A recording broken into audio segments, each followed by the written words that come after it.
2021 നിയമസഭാ തെരഞ്ഞെടുപ്പ് സമയത്ത് അന്നത്തെ BJP സംസ്ഥാന പ്രസിഡന്റായിരുന്ന കെ സുരേന്ദ്രൻ അദ്ദേഹം ഒരു വെളിപ്പെടുത്തൽ നടത്തിയിരുന്നു.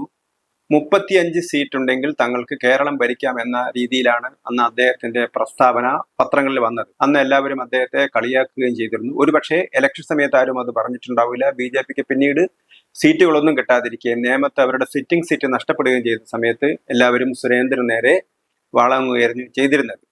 പക്ഷെ സുരേന്ദ്രൻ പറഞ്ഞത് എത്രത്തോളം ശരിയാണ് എന്ന് വ്യക്തമാക്കുന്നതാണ് ഇപ്പോൾ BJPയുടെ സാധ്യതാ പട്ടികയിൽ അവരുടെ തദ്ദേശ സ്വയംഭരണ സ്ഥാപനങ്ങളുടെ കണക്ക് വെച്ചുണ്ടാക്കിയ സാധ്യതാ പട്ടിക. അതേപോലെ തന്നെ നിലവിലുള്ള ശക്തി വെച്ച് BJPക്ക് ഏതാണ്ട് കേരളത്തിൽ 38 സ്ഥലങ്ങളിൽ വിജയിക്കാനുള്ള സ്വാധീനമുണ്ട് എന്നാണ് അവർ കണക്കാക്കിയിരിക്കുന്നത്. അത് ഒരുപക്ഷെ തദ്ദേശ സ്വയംഭരണ സ്ഥാപനത്തിലെ ആ തെരഞ്ഞെടുപ്പിലെ വോട്ടോ അല്ലെങ്കിൽ പാർലമെന്റ് തെരഞ്ഞെടുപ്പിലെ വോട്ടോ ഒരുപക്ഷെ ജയിക്കാൻ ആവശ്യമായ വോട്ട് അവർക്ക് ഉണ്ടാവണമെന്നില്ല. അങ്ങനെ വോട്ടുള്ള 9-10 മണ്ഡലങ്ങൾ മാത്രമേ ഉള്ളൂ. പക്ഷേ 38 മണ്ഡലങ്ങൾ തങ്ങൾക്ക് ജയിക്കാനുള്ള കഴിവുണ്ട് എന്നാണ് BJP വ്യക്തമാക്കിയിരിക്കുന്നത്. അത് അങ്ങേയറ്റത്ത് നോക്കിയാൽ അത് കാസർഗോഡായാലും മഞ്ചേശ്വരമായാലും തിരിച്ച് മറ്റ് തെക്കോട്ട് വരികയാണെങ്കിൽ പിന്നീട് കോഴിക്കോടാണ് BJPക്ക് സാധ്യതയുള്ള മണ്ഡലങ്ങളുള്ളത്. അത് കോഴിക്കോട് നോർത്തും കോഴിക്കോട് സൗത്തും അതേപോലെ തന്നെ എലത്തൂർ കുന്നമംഗലം മണ്ഡലങ്ങളിലൊക്കെ BJPക്ക് ഗണ്യമായ സ്വാധീനമുണ്ട്. പിന്നീട് പാലക്കാട് ജില്ലയിലെത്തിയാലും പാലക്കാട്ടും ഒറ്റപ്പാലത്തും മലമ്പുഴയിലും ഷൊർണൂരുമൊക്കെ BJPക്ക് കാര്യമായ സ്വാധീനമുണ്ട്. തൃശ്ശൂരിൽ തന്നെ 4-5 5-6 നിയോജക മണ്ഡലങ്ങളിൽ BJPക്ക് കാര്യമായ സ്വാധീനം, അത് കഴിഞ്ഞ ലോക്സഭാ തെരഞ്ഞെടുപ്പിലും മുൻതൂക്കമുണ്ടായിരുന്നു. അതേപോലെ തന്നെ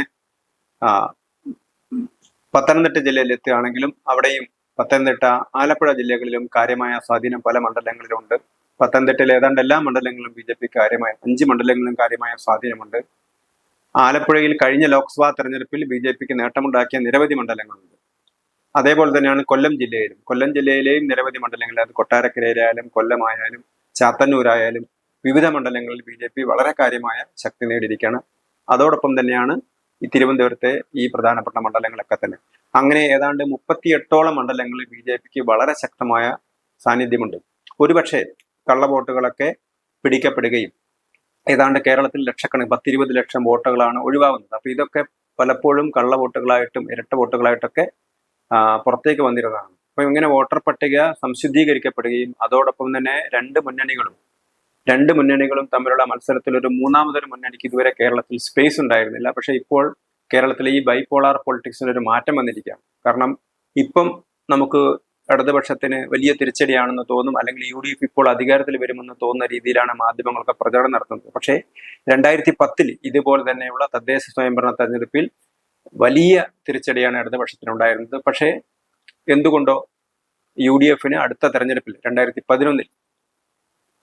2011 നിയമസഭാ തെരഞ്ഞെടുപ്പിൽ കാര്യമായ വിജയം നേടാൻ പറ്റിയില്ല. മുഖ്യമന്ത്രിയായിട്ട് ഉമ്മൻചാണ്ടി വന്നെങ്കിലും 3-4 സീറ്റുകൾക്കുള്ള ഭൂരിപക്ഷം മാത്രമേ അന്ന് ഉണ്ടായിരുന്നുള്ളൂ. അപ്പൊ അതിനർത്ഥം തദ്ദേശ സ്വയംഭരണ സ്ഥാപനങ്ങളിലെ വിജയം കൊണ്ട് മാത്രം അങ്ങനെ ജയിച്ചു കയറാമെന്ന് UDF കരുതേണ്ട എന്നുള്ളതാണ് ചരിത്രം പറയുന്നത്, അല്ലെങ്കിൽ ചരിത്രം ഓർമ്മിപ്പിക്കുന്നത്.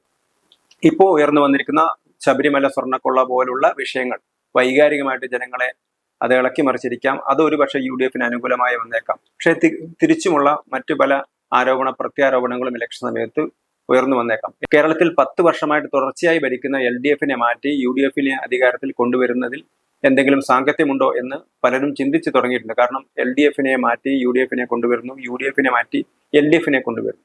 അപ്പൊ കേരളത്തിൽ ഇനി ഏതായാലും ഒരു പാർട്ടിക്കും വ്യക്തമായ ഭൂരിപക്ഷമില്ലാത്ത ഒരു സഭയിലേക്കാണ് പോകുന്നത് എന്നുള്ള സൂചനകളാണ് ഇപ്പോൾ നമുക്ക് കിട്ടുന്നത്. അപ്പൊ ഇതുകൊണ്ടാണ് 2021 അന്നത്തെ BJP സംസ്ഥാന പ്രസിഡന്റ് കെ സുരേന്ദ്രൻ പറഞ്ഞത് 35 സീറ്റ് ഉണ്ടെങ്കിൽ ഞങ്ങൾക്ക് കേരളം ഭരിക്കാൻ പറ്റുമെന്ന് പറഞ്ഞത്. അപ്പൊ ഇന്ന് BJP ഏതാണ്ട് 38 സീറ്റാണ് തങ്ങളുടെ സാധ്യത, വിജയിക്കാൻ വളരെ സാധ്യതയുള്ള മണ്ഡലങ്ങളായിട്ട് കണക്കാക്കിയിരിക്കുന്നത്.